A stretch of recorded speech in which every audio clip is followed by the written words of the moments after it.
बारामती परसराम खडगाण मी इथं राहते. तर यायनं मला एका माणसानं मला सांगितलं की औषध आहे म्हणून बाई बाटल्या देतात, त्यानं तू ठीक होशील. तर मी म्हणलं बोलून घे बाबा. मग त्यानं बोलून घेतलं, त्या माणसानं बोलून घेतलं त्या बा. मग हे माझ्या घरी आले. घरी येऊन यायनं काय केलं, बाई म्हणत आम्ही तुला एक बाटल देऊन पाहतो. तर मी म्हटलं बाबा सध्या काय देऊ नका, मग पगार झाली की मी घेते बाटल्या म्हणलं 4. यायला मी असं म्हणलं 3 महिन्याची मी घेते बाटल्या. मग एक बाटल दिली, मला एकदम फरक पडला 100%. मग फरक पडला. मग मी फोन लावला पुन्हा डबल. मग यायनं रातोरात आले, मला एक बाटली 4 बाटल्या घेतल्या. मग मग म्हणलं मला लय रिझल्ट आला, चांगला रिझल्ट आला. माझ्या गाठी गिटी समजायला की हे झाल्या, म्हणजे जिरले आणि चालता आला, टोंगळ्यानं बी चालता आलं मला. म्हणजे खूप रिझल्ट आला आणि खूप चांगली याच्या जवळी बाटल्या आहेत.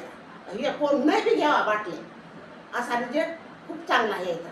मी लय दवाखाने फिरले, लय दवाखाने औरंगाबादला गेले. डॉक्टर म्हणे तुमचं ऑपरेशन करायला लागतंय. तर तिथून लगे म्हणलं हो मी उद्याच येते. त्या डॉक्टरला चाट मारून आले. माझ्या टोंगळ्याच्या वाट्याचं ऑपरेशन करायचं होतं मला, पुन्हा कमरेचं ऑपरेशन करायचं होतं.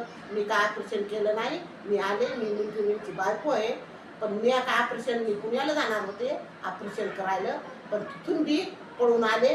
म्हणजे ऑपरेशन म्हणलं मग उठता येणार नाही, बसता येणार नाही. मग त्या वाट्या टाकल्या टीच्या, म्हणजे लोकांच्याच परहाती दैव होईल म्हणून मी काय केलं, ऑपरेशन काय केलं नाही. मग मला एका माणसानं सांगितलं की ताराबाई तू ते औषध घेऊन पाय, आणि औषध घेऊन पाहिल्यावर तुला काय रिझल्ट येते, एक बाटल घे.